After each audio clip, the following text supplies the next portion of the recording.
Hello guys, welcome back to my world where dreams come to reality. This is my first step towards my journey. ನಾನು ಬಂದಿರೋದು ಇಲ್ಲಿಗೆ ವಿಜಯನಗರಕ್ಕೆ ಬಂದು ಇಲ್ಲೊಂದು room rent ತೊಗೊಂಡು ಹಿಂಗೆ ನನ್ನ ಒಂದು ಫಸ್ಟ್ ಸ್ಟೆಪ್ಪನ್ನು ನಾನು ಸ್ಟಾರ್ಟ್ ಮಾಡಿದ್ದೀನಿ. ಚಾನಲ್ ಬಂದುಬಿಟ್ಟು ಫುಲ್ ಆ್ಯಂಡ್ ಫುಲ್ ನನ್ನ ಜರ್ನಿ ಫಸ್ಟ್ ನಾನು ಸ್ಟಾರ್ಟ್ ಮಾಡಿದ್ದು ಎಲ್ಲಿಂದ ಅಂದರೆ ಮೇ ಬಿ ಅನ್ಕೋಬೋದು ಸ್ಕ್ರ್ಯಾಪಿಂದನೇ ಸ್ಟಾರ್ಟ್ ಮಾಡ್ತಾಯಿದ್ದೀನಿ ಅಂತ. ಸ್ಕ್ರ್ಯಾಪಿಂದ ಸ್ಟಾರ್ಟ್ ಮಾಡಿ ನಾನು ಜಪಾನ್ಗೆ ಹೆಂಗೆ ರೀಚ್ ಆಗ್ತೀನಿ, ಅದಕ್ಕೇನೇನು ಸ್ಟೆಪ್ಸ್ ಎತ್ಕೊತೀನಿ, ಏನೇನು ಅಡೆತಡೆಗಳು ಬರುತ್ತೆ ಅವೆಲ್ಲ ನನಗೆ ಮುಂದೆ ಅಪ್ಡೇಟ್ ಮಾಡ್ತಾ ಹೋಗ್ತಾ ಇರ್ತೀನಿ. ಇವಾಗ ನಾನು ಫಸ್ಟ್ ಸ್ಟೆಪ್ ತೊಗೊಂಡಿದ್ದು ಅಲ್ಲಿ ಕಾಲೇಜಲ್ಲೇ ಪ್ಲೇಸ್ಮೆಂಟ್ ಆಯಿತು ನಮಗೆ. ಇವಾಗ ನಮ್ಮ ಫಸ್ಟ್ ಸ್ಟೆಪ್ ಏನು ವಿಜಯನಗರಂ ವೈಜಾಗ್ ಆಂಧ್ರ ಪ್ರದೇಶ್, ಇಲ್ಲಿಗೆ ನಾನು ಬಂದಿದ್ದೀನಿ ಈಗ. ಇನ್ನು ಹೋಗ್ತಾ ಇನ್ನು ನೆಕ್ಸ್ಟ್ ನಾವೇನೇನು ಸ್ಟೆಪ್ ತೊಗೋಬೇಕು, ಅವೆಲ್ಲ ಜಪಾನ್ಗೆ ಹೋಗ್ಬೇಕಂದ್ರೆ ಏನೇನು ಸ್ಟೆಪ್ ತೊಗೋಬೇಕು, ಒಂದು ಒಳ್ಳೆ ಆ್ಯಂಬಿಯನ್ಸಲ್ಲಿ ಕುತ್ಕೊಂಡು ಕೆಫೆಟೇರಿಯಾ ಅಥವಾ ಯಾವುದಾದ್ರು ಒಂದು ಪೇಸ್ಟ್ರೀಸ್ ಬೇಕ್ರಿ ಅಲ್ಲಿ ಕುತ್ಕೊಂಡು ಡಿಸ್ಕಸ್ ಮಾಡೋಣ. ನಾನಿವಾಗ ಇದುವರೆಗೂ ನಾನು ಏನೇನು ಮಾಡಿದ್ದೀನಿ ಅಂತ ನಾನು ನಿಮಗೆ ಅಲ್ಲಿ ಅಪ್ಡೇಟ್ ಮಾಡ್ತೀನಿ. ಬೇಸಿಕಲಿ ನಂದು ಫಸ್ಟ್ ವೀಡಿಯೋ ಅಫಿಷಿಯಲಿ ಇದು ಫಸ್ಟ್ ವೀಡಿಯೋ. ಅದಕ್ಕಂತಲೇ ನಾನು ಅಜೆಂಡಾ ಬರ್ಕೊಂಡು ಏನೇನು ಪಾಯಿಂಟ್ಸ್ ಕವರ್ ಮಾಡಬೇಕು, ಎಲ್ಲೋ ಟೈಮಲ್ಲಿ ಏನೇನು ಮ್ಯಾಟರ್ಸ್ ನಾನು ಕವರ್ ಮಾಡಬೇಕು, ಆವಾಗ ಎಕ್ಸ್ಪ್ಲೇನಾಗಿ ನಾನು ಹೇಳಬಲ್ಲೆ. ಕಂಟಿನ್ಯೂ ನಿಮಗೆ ಯಾವುದೇ ಒಂದು ಪ್ರಾಬ್ಲಮ್ ಇಲ್ಲದ್ರೆ ಹಂಗೆ ಸ್ವಲ್ಪ ಎಂಟರ್ಟೈನ್ಮೆಂಟ್ ಆಗಿರಬೇಕು, ನಾಲೆಜಬಲ್ ಆಗೂ ಇರಬೇಕು, ಒಂದು ನೋಡೋರಿಗೆ ಸ್ವಲ್ಪ ಒಂದು ಇಂಟ್ರೆಸ್ಟ್ ಆಗಿ ಬರಬೇಕು. ಅದಕ್ಕೆ ಒಂದು ಅಜೆಂಡಾ ಪ್ರಿಪೇರ್ ಮಾಡಿದ್ದೀನಿ. ತುಂಬ ಜನ ಏನೋ ಒಂಥರ ಡಿಫ್ರೆಂಟಾಗಿ ನೋಡ್ತಾ ಇರ್ತಾರೆ, ಆದರೆ ಅದ್ರ ಬಗ್ಗೆ ಥಿಂಕ್ ಮಾಡಬಾರ್ದು. ನಾವು just open the camera, video record ಮಾಡಬೇಕು, ಕ್ಯಾಮ್ರಾ ನೋಡಿಕೊಂಡು ನಿಮ್ಗೆ ಏನೇನು ಅನಿಸುತ್ತೆ ಎಲ್ಲ ಹೇಳ್ತಾ ಬರಬೇಕು. ಓಕೆನಾ? ಒಂದೊಂದು ದಿವಸ ಎನರ್ಜಿ 100% ಇರ್ತದೆ, ಒಂದೊಂದು ದಿವಸ 50, ಒಂದೊಂದು ದಿವಸ ಏನಕ್ಕೂ ಇವೆಲ್ಲ ಮಾಡ್ತಿದ್ರಿ, ನಮಗೆಲ್ಲ ಇವೆಲ್ಲ ಬೇಕಾ, ಸುಮ್ಮನೆ ಯಾವುದೋ ಒಂದು ಬಿಟ್ಬಿಟ್ಟು ನಮ್ಮ ಪಾಡಿಗೆ ನಾರ್ಮಲ್ ಲೈಫ್ನಲ್ಲಿ ಲೀಡ್ ಮಾಡ್ಕೊಳೋಣ ಹಂಗಂತ ಅನಿಸುತ್ತೆ. ಆದರೂ ನಿಮ್ಮ ಒಂದು ಗೋಲ್ಗೆ ಸ್ವಲ್ಪ ಆಗೋಷ್ಟು ಇಷ್ಟು ಒಂದು 5% ಹೆಲ್ಪ್ ಆದ್ರೂ ಸಾಕು. 5% ಸಾಕತ್ತಿಗೆ ಜಾಸ್ತಿ ಬೇಡ. This is my first step towards to my goal. ನನ್ನ ಗೋಲ್ಗೆ ಇದೊಂದು ಫಸ್ಟ್ ಸ್ಟೆಪ್ ಆಗಿದೆ. ಫಸ್ಟ್ ಸ್ಟೆಪ್ ನಾನು ತೊಗೊಂಡಿರೋದು ವೈಜಾಗ್ ವಿಜಯನಗರ ಆಂಧ್ರ ಪ್ರದೇಶಕ್ಕೆ ಬಂದಿದ್ದೀನಿ. ನಮ್ಮ ಫೈನಲ್ ಗೋಲ್ ಏನು, ಟು ರೀಚ್ ದಿ ಜಪಾನ್. ನಾನು ಅಂದ್ಕೊಂಡಿದ್ದೀನಿ, ನಾನು ಫಸ್ಟ್ ಸೆಲೆಕ್ಟ್ ಮಾಡಿದ್ದು ಜಪಾನ್ ಬಂದ್ಬಿಟ್ಟು ನಮಗೆ ಆಟೋಮೇಷನ್ ಅಲ್ಲೇ ರೋಬೋಟಿಕ್ಸ್ ಅಲ್ಲೇ ತುಂಬ ಅಡ್ವಾನ್ಸ್ ಆಗಿದೆ. ಜಪಾನ್. ಆದರೆ ಅಲ್ಲಿ ಹೋಗ್ಬೇಕಂದ್ರೆ ಅವ್ರ ಮೀನ್ಸ್ ನೋಡೋದು ನಮಗೆ N5 ಲೆವೆಲ್ ಸರ್ಟಿಫಿಕೇಟ್ಸ್ ಅಂದರೆ ಜಾಪನೀಸ್ ಲ್ಯಾಂಗ್ವೇಜ್ ಬರುತ್ತಾ ಇಲ್ವಾ, ಇವು ನಮ್ಮ ಒಂದು ಸಿಸ್ಟಮ್ಗೆ ಫಿಟ್ ಆಗ್ತಾನೆ ಇಲ್ವಾ, ಅದನ್ನ ನೋಡ್ತಾರೆ. ಆಮೇಲೆ ಪ್ಲಸ್ ಇವಾಗ ಜಪಾನಲ್ಲಿ ಪಾಪ್ಯುಲೇಷನ್ ಬರ್ತಾ ತುಂಬ ಡಿಕ್ರೀಸ್ ಆಗ್ತಿದ್ದಾರೆ. ಏನಂದರೆ ಹೈಯರ್ಸು ಓಲ್ಡ್ ಏಜಸ್ ಹಂಗೆ ಇದ್ದಾರೆ, ಯಂಗ್ಸ್ಟರ್ಸ್ ಬರ್ತಿಲ್ಲ, ಪಾಪ್ಯುಲೇಷನ್ ಬೆಳೀತಾ ಇಲ್ಲ. ಅಂದರೆ ನಮ್ಮ ಯಂಗ್ ಪೀಪಲ್ಸ್ ಕಡಿಮೆ ಇದ್ದಾರೆ, ಓಲ್ಡ್ ಪೀಪಲ್ಸ್ ತುಂಬ ಜಾಸ್ತಿ ಇದ್ದಾರೆ ನಮ್ಮ ಜಪಾನ್. ಅದನ್ನ ಒಂದು ಅಡ್ವಾಂಟೇಜ್ ತಗೊಂಡು ನಾವು ಇವಾಗ ಫಸ್ಟ್ ಪ್ರಿಡಿಕ್ಟ್ ಮಾಡಿಬಿಡ್ಬೇಕು ನೆಕ್ಸ್ಟ್ ಏನಾಗುತ್ತೆ, ನೆಕ್ಸ್ಟ್ ಅವ್ರಿಗೆ ಏನು ಬೇಕೋ ಅದನ್ನ ನಾನು ಇವಾಗಿಂದನೇ ಮಾಡ್ಕೊಂಡೋದ್ರೆ ಆ ಒಂದು ಸರ್ಟನ್ ಸಿಚುವೇಶನ್ಗೆ ಅದಕ್ಕೆ ಕರೆಕ್ಟಾಗಿ ಮ್ಯಾಚ್ ಆಗ್ಬಿಡ್ತದೆ. ನಾವು ರಿಕ್ವೈರ್ಮೆಂಟ್ಸ್ ಅಚೀವ್ ಮಾಡ್ಬಿಡ್ತೀವಿ, ನಮ್ಗೆ ಗೋಲ್ಗೆ ಹೋಗೋ ಚಾನ್ಸಸ್ ತುಂಬ ಜಾಸ್ತಿ ಇರ್ತದೆ. ನನ್ನ ಒಂದು ಮೋಟಿವೇಶನ್ ನಾನು ಇಲ್ಲಿಂದ ಪಡಿತೀನಿ ಗೊತ್ತಾ, ಮೇನ್ ಆ್ಯನಿಮೆ ಇದೊಂಥರ ನಮ್ಮ ಒಂದು ಥಿಂಕಿಂಗ್ ಲೆವೆಲ್, ಒಂದು ಥಿಂಕಿಂಗ್ ಎಬಿಲಿಟಿ ಕೊಡ್ತಾನೆ. ಅದನ್ನೇ ಒಂದು ಡಿಫ್ರೆಂಟಾಗಿ ಥಿಂಕ್ ಮಾಡೋ ಟ್ರೈ ಮಾಡ್ತಾರೆ.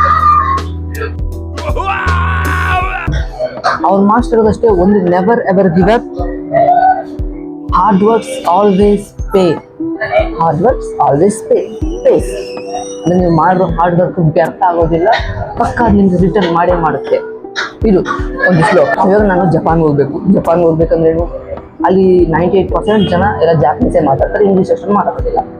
ನಮ್ಗೆ ಜಾಪನೀಸ್ ಗೊತ್ತಿದ್ದು, ಟೆಕ್ನಿಕಲ್ ನಾಲೆಜ್ ಇದ್ದು ಒಳ್ಳೆ ಎಜುಕೇಷನ್, ಒಳ್ಳೆ ಕ್ವಾಲಿಫಿಕೇಶನ್ ಇದ್ದಕ್ಕೂ ನಾನು ಸ್ಟ್ರಾಂಗ್ ಕ್ಯಾಂಡಿಡೇಟ್, ನನ್ನ ಸೆಲೆಕ್ಟ್ ಮಾಡೋ ಚಾನ್ಸಸ್ ತುಂಬ ಜಾಸ್ತಿ ಆಗುತ್ತೆ.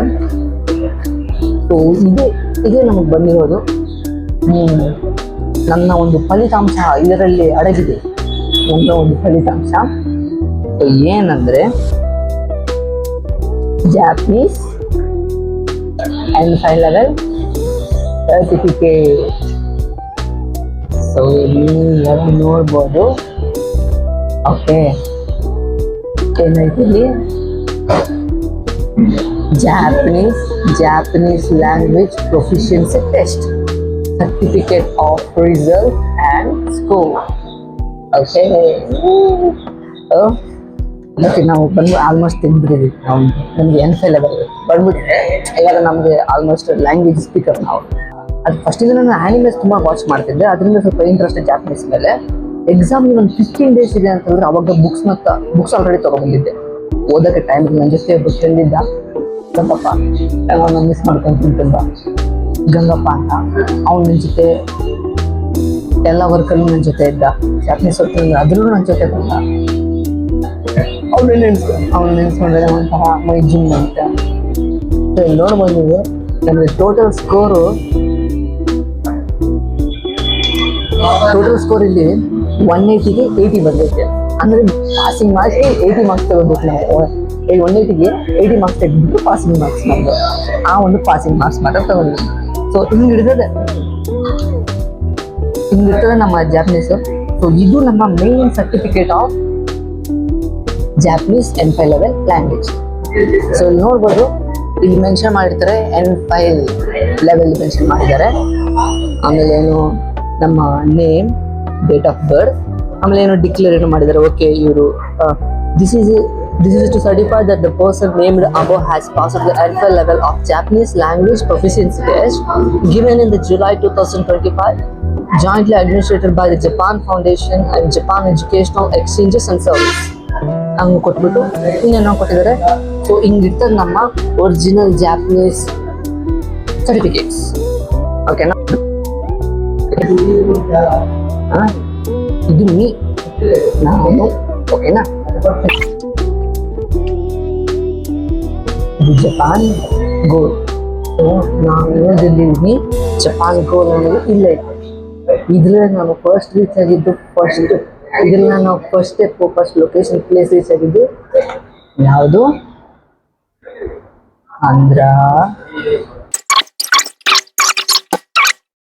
Okay, Andhra Pradesh, Vizag, Vijayanagara first reach ಆಗಿದೆ. ಸೊ ಇಲ್ಲೈತೆ ನಮ್ಮ ಗೋಲು. ಇಲ್ಲಿ ಹೋಗಿ ಎಷ್ಟಾಗುತ್ತೆ ತೋರಿಸ್ಲಾ, ಹೆಂಗಿರ್ತಾರೆ ಟ್ರಾಕ್ ಹೆಂಗಿರೋದು ತೋರಿಸ್ಲಾ. ಇವಾಗ ರಪ್ಪಗ ತೋರಿಸ್ತೀನಿ ನೋಡಿ.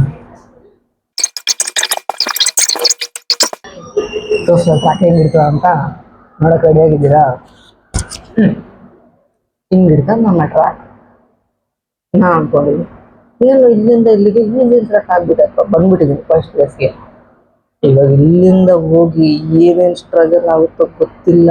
ಮತ್ತೆ ಒಂದು ಸಿಚುವೇಶನ್ ನಾನು ಇರೋ ಪ್ರೆಸೆಂಟ್ಗಿಂತ ಇನ್ನೂ ಬ್ಯಾಕ್ ಹೋಗ್ತೀನಿ. ನಾನು ಮತ್ತೆ ಬ್ಯಾಕ್ ಹೊಡೆದು ಬಂದ್ಬಿಟ್ಟು ಎಲ್ಲ ಒಂದು ಕಡೆ ಲೂಪ್ ಆಗ್ಬಿಡ್ತದೆ ನನ್ನ ಜಾಗ.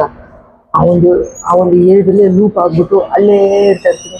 ಮುಂದಕ್ಕೆ ಹೋಗೋಕ್ಕಾಗಲ್ಲ, ತುಂಬ ಕನ್ಫ್ಯೂಸಿಂಗ್ ನಡೀತದೆ. ಏನು ಮಾಡೋದು, ಅಲ್ಲೇ ಬ್ಲಾಕ್ ಆಗ್ಬಿಟ್ಟಿರ್ತೀನಿ. ಆಮೇಲೆ ಅಲ್ಲಿಂದ ಜಂಪ್ ಆಗ್ಬಿಟ್ಟು ಮತ್ತೆ ಒಂದು ಚಿಕ್ಕ ಲೂಪಲ್ಲೇ ಸಿಗಾಕೊಂಡು ಮತ್ತೆ ಅಲ್ಲಿಂದ ಒಂದು ಫೈನಲ್ ಅಂಡರ್ಸ್ಟ್ಯಾಂಡ್ ಆಗ್ಬಿಟ್ಟು ಆಲ್ ರಿಕ್ವೈರ್ಮೆಂಟ್ಸ್ ಎಲ್ಲ ಗೊತ್ತಾಗಿ ಆಮೇಲೆ ಜಪಾನ್ ಗೋಲಿಗೆ ನಾವು ರೀಚ್ ಆಗೋಷ್ಟಿಗೆ ಆಗಬೇಕಾಗಿರೋದು ಬಿಫೋರ್ 2000. ನಾವು ಆಗಬೇಕಾಗಿರೋದು ಇವಾಗ ಬಿಫೋರ್ 2035 ಒಳಗೆ ರೀಚ್ ಆಗಬೇಕು. ಇದು ನಮ್ಮ